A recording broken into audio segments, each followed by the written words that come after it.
Assalamualaikum warahmatullahi wabarakatuh. Perkenalkan, kami dari kelompok 3 yang beranggotakan saya sendiri, Wiranti Agustinaira, dengan teman saya Ella Monica, Nabila Tunisa, serta Maulidia Farafiadillah. Di sini kami akan menjelaskan pengertian atau definisi dari haji, yang kedua mengenai dasar hukum serta rukun haji, yang ketiga syarat wajib serta larangan haji, dan yang terakhir mengenai permasalahan terkait kebijakan penggunaan segway atau skuter elektrik. Nama saya Maulidia Farafiadillah. Saya dari kelompok 3. Di sini saya akan menjelaskan tentang haji. Haji adalah merupakan rukun Islam kelima yang wajib ditunaikan, terutama bagi mereka yang sudah mampu secara lahir maupun batin. Menurut bahasa adalah berkunjung ke tempat yang. Assalamualaikum warahmatullahi wabarakatuh. Perkenalkan, nama saya Maulidia Farafiadillah. Di sini saya akan menjelaskan tentang haji. Haji merupakan rukun Islam kelima yang wajib ditunaikan, terutama bagi mereka yang sudah mampu secara lahir maupun batin. Menurut bahasa adalah berkunjung ke tempat yang agung, sedangkan menurut istilah adalah berziarah ke tempat tertentu pada waktu-waktu tertentu untuk melakukan amalan-amalan tertentu dengan niat ibadah. Hukum dan waktu pelaksanaan haji. 1. Hukum haji. Pergi haji hukumnya wajib bagi setiap orang muslim dewasa yang telah memenuhi syarat. Syarat tersebut adalah mampu secara fisik, ilmu, dan mampu secara ekonomi untuk mengadakan perjalanan ke Baitullah, Arab Saudi, minimal 1 kali seumur hidup. Mampu secara fisik, ilmu, dan mampu secara ekonomi untuk mengadakan perjalanan ke Baitullah, Arab Saudi, minimal 1 kali seumur hidup. Waktu pelaksanaan haji. Sebagai umat Islam perlu mengenali waktu pelaksanaan ibadah haji. Untuk melaksanakan ibadah haji bisa dilakukan setiap 1 tahun sekali. Pelaksanaan ibadah haji waktunya terbatas, yaitu pada saat waktu awal bulan Syawal sampai hari raya Idul Adha di bulan Dzulhijjah. Rukun haji. Rukun haji merupakan sebagian amalan atau perbuatan yang tidak boleh ditinggalkan oleh seseorang pada saat ia sedang melaksanakan ibadah haji. Dan apabila rukun haji tersebut ada yang tidak dikerjakan, maka hajinya tidak sah. Syekh Abdullah Abdurrahman Bafadal Al-Hadrami berkata, rukun-rukun haji ada 5, yaitu niat ihram, wukuf di Arafah, tawaf sa'i, dan memotong rambut. Kelima rukun ini harus dilakukan seluruhnya guna memenuhi keabsahan ibadah haji yang dilakukan. Baik, saya akan melanjutkan penjelasan yang kedua, yaitu dasar hukum dan rukun haji. Yang pertama yaitu dasar hukum. Hukum haji wajib bagi seluruh umat Islam yang mampu melaksanakannya. Dan bagi Allah Subhanahu wa Ta'ala wajib bagi manusia untuk melakukan haji ke Baitullah. Quran Surat Ali Imran ayat 98. Yang kedua yaitu rukun. Rukun dalam ibadah haji dan umrah bersifat batal bila tidak dilakukan dan tidak bisa diganti dengan denda. Adapun rukun yang pertama yaitu niat ihram.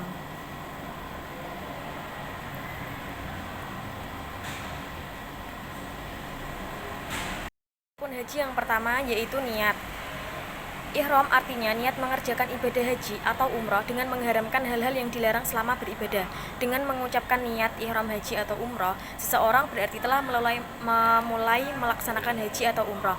Sebelum berihram, jamaah haji disunahkan yang pertama yaitu mandi, memakai wangi-wangian pada tubuhnya, memotong kuku dan merapikan jenggot, rambut ketiak dan rambut kemaluan, memakai kain ihram yang berwarna putih, sholat sunnah ihram 2 rakaat. Jemaah pria memakai 2 helai kain ihram. Jemaah perempuan memakai pakaian yang menutup seluruh tubuh kecuali muka dan kedua tangan dari pergelangan tangan sampai ujung jari, baik telapak tangan maupun punggung tangan. Yang kedua yaitu wukuf di Arafah. Rukun haji yang kedua adalah wukuf di Arafah. Wukuf artinya berhenti atau berdiam diri di Arafah dalam keadaan ihram walau sejenak dalam waktu antara tergelincir matahari pada 9 Dzulhijjah, hari Arafah, sampai terbit fajar, hari nahar 10 Dzulhijjah. Wukuf di Arafah termasuk salah satu rukun haji. Rukun yang ketiga yaitu tawaf. Selanjutnya, tawaf adalah rukun haji yang ketiga. Tawaf menurut istilah berarti mengelilingi Baitullah sebanyak 7 kali putaran dengan posisi Ka'bah berada di sebelah kiri. Dimulai dari Hajar Aswad dan berakhir di Hajar Aswad. Rukun haji yang keempat adalah sa'i. Sa'i berarti berjalan dari Safa ke Marwah bolak-balik sebanyak 7 kali yang dimulai dari Safa dan berakhir di Marwah dengan syarat dan cara-cara tertentu. Rukun haji yang kelima yaitu cukur. Dalam rangkaian ibadah haji atau umroh, bercukur merupakan salah satu rukun haji atau umroh khususnya menurut mazhab Syafi'i, sehingga tidak sempurna haji atau umroh seseorang jika tidak mencukur rambut. Sedangkan menurut 3 mazhab lainnya, hukum bercukur adalah wajib. Jika ditinggalkan wajib membayar dam. Bercukur dalam ibadah umroh dilakukan setelah jemaah umroh melaksanakan tawaf dan sa'i. Dalam ibadah haji, praktek yang lazim dilakukan bercukur dilakukan pada tanggal 10 Dzulhijjah setelah jemaah melempar jumrah. Yang keenam yaitu tertib. Tertib juga termasuk dalam rukun haji. Tertib berarti melaksanakan rukun haji dan umroh secara berurutan mulai dari ihram, tawaf, sa'i, lalu bercukur. Demikian penjelasan 6 rukun haji yang perlu dipahami. Baik, saya akan melanjutkan materi selanjutnya yaitu mengenai syarat-syarat dan wajib haji serta larangan yang seharusnya dihindari oleh para jamaah haji. Yang pertama yaitu syarat wajib haji. Yang pertama beragama Islam. Yang kedua balik. Yang ketiga berakal. Yang keempat merdeka. Yang kelima memiliki bekal serta ketersediaan kendaraan. Yang keenam masuk waktu haji. Yang ketujuh fasilitas jalan yang kondusif. Yang kedelapan yaitu jarak terjangkau yang memungkinkan untuk ditempuh. Sebenarnya banyak sekali hadis yang menjelaskan keutamaan ibadah haji bagi umat Islam yang menjalankannya, serta ada juga beberapa hadis yang menjelaskan peringatan bagi mereka yang tidak melaksanakan haji tanpa uzur setelah mereka terkena kewajiban haji karena telah memenuhi syarat wajib haji.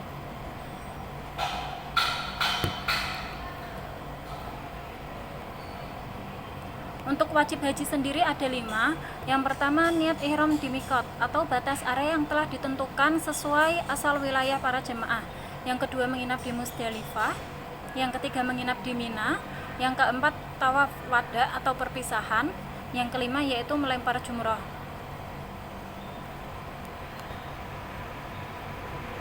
Untuk larangan haji sendiri ada beberapa larangan haji yang harus diperhatikan oleh para jemaah haji,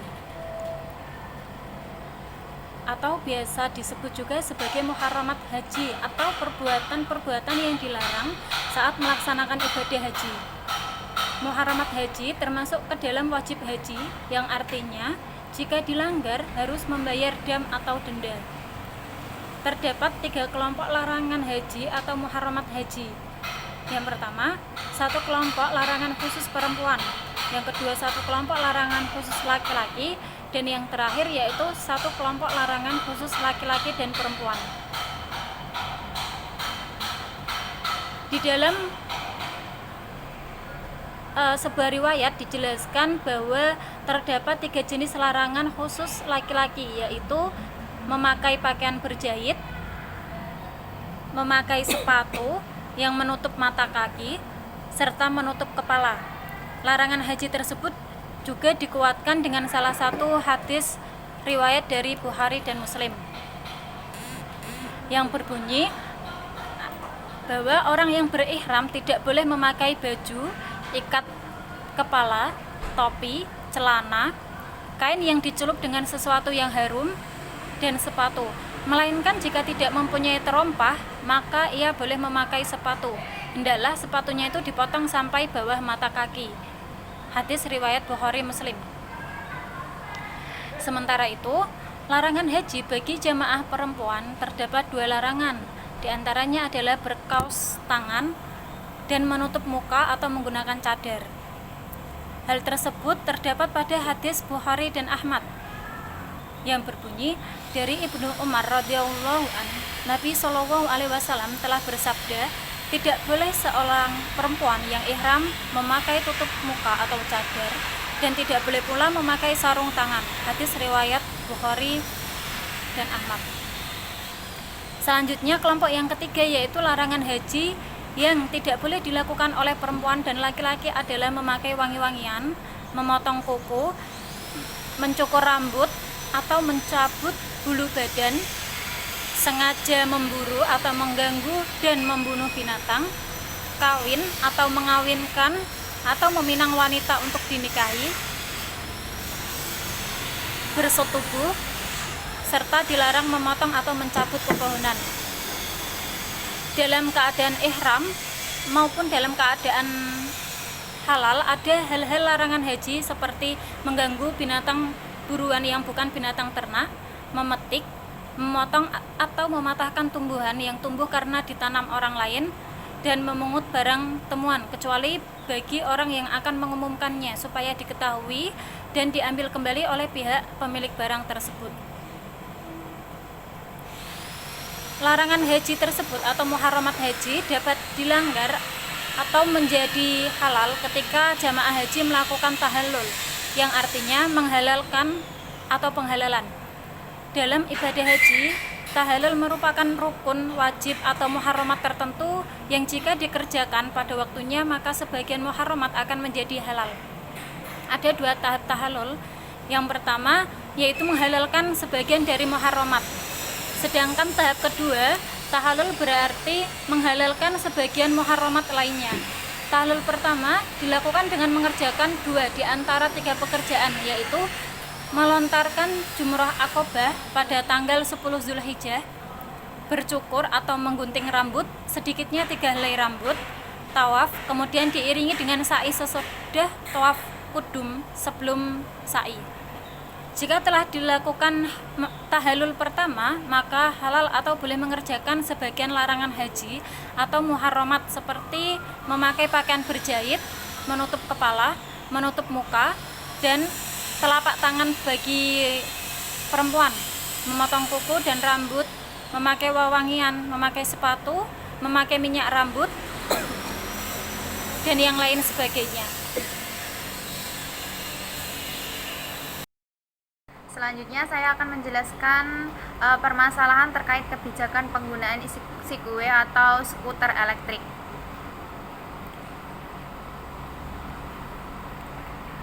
Mengenai tawaf dengan Segway, telah lama ulama membahasnya karena ini tidak berbeda dengan hukum tawaf di atas hewan tunggangan. Ulama telah membahas masalah ini, hukum tawaf di atas kendaraan. Sebelumnya kita sebutkan beberapa hadis yang menceritakan hal ini.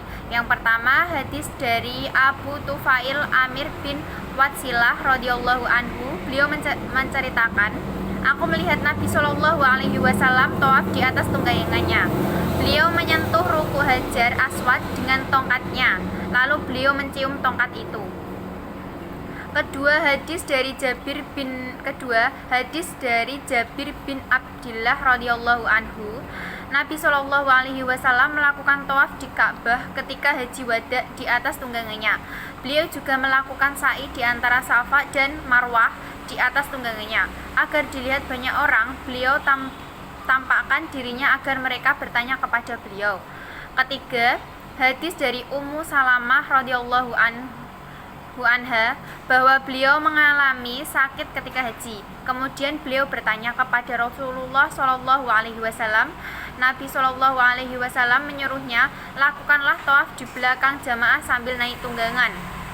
Keempat, hadis dari Ibnu Abbas radhiyallahu anhuma bahwa Rasulullah Shallallahu alaihi wasallam melakukan tawaf ketika haji wada di atas onta.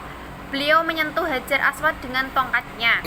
Berdasarkan beberapa hadis di atas, kita akan sebutkan kesimpulan ulama.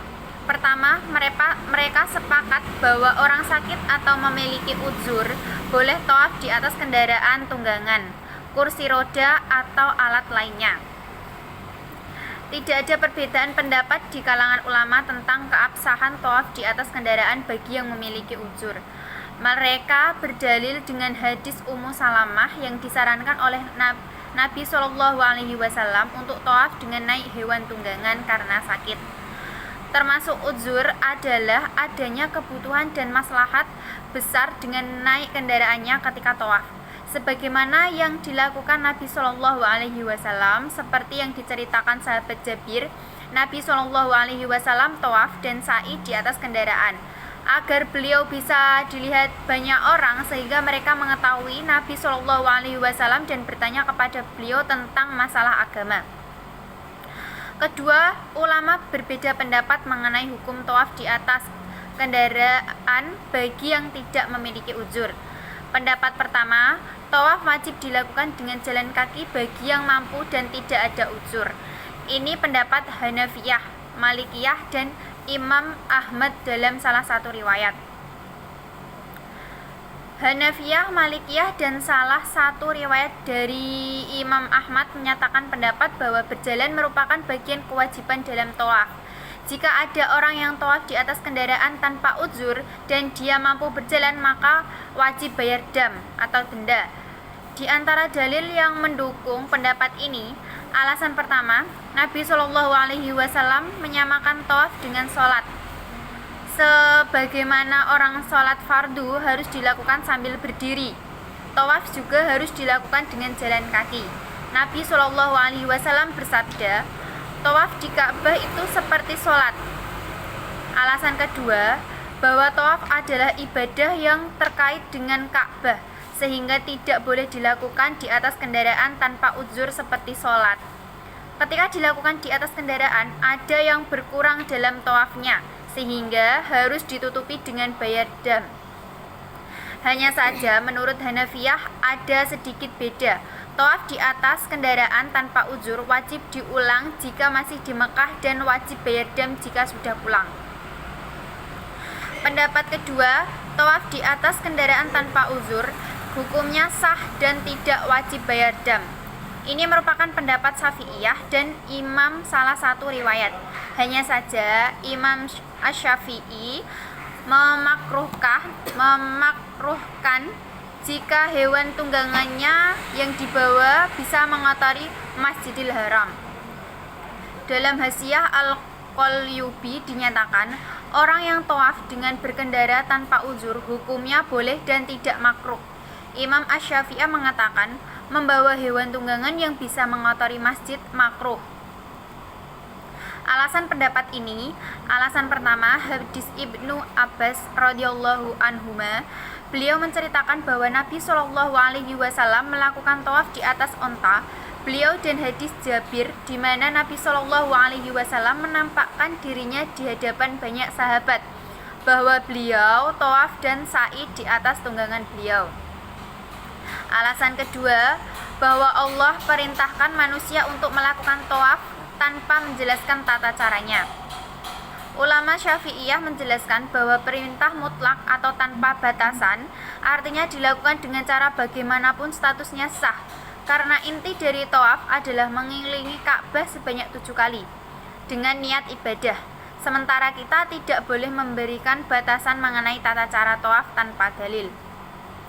Alasan ketiga, bahwa yang dimaksud sabda Nabi Shallallahu Alaihi Wasallam, tawaf itu seperti sholat.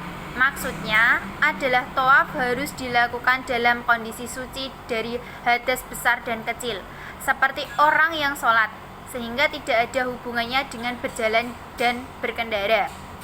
Berdasarkan keterangan di atas, insya Allah pendapat yang lebih kuat adalah tawaf dengan menggunakan skuter listrik hukumnya boleh, selama tidak mengganggu orang lain dan tidak mengotori masjid.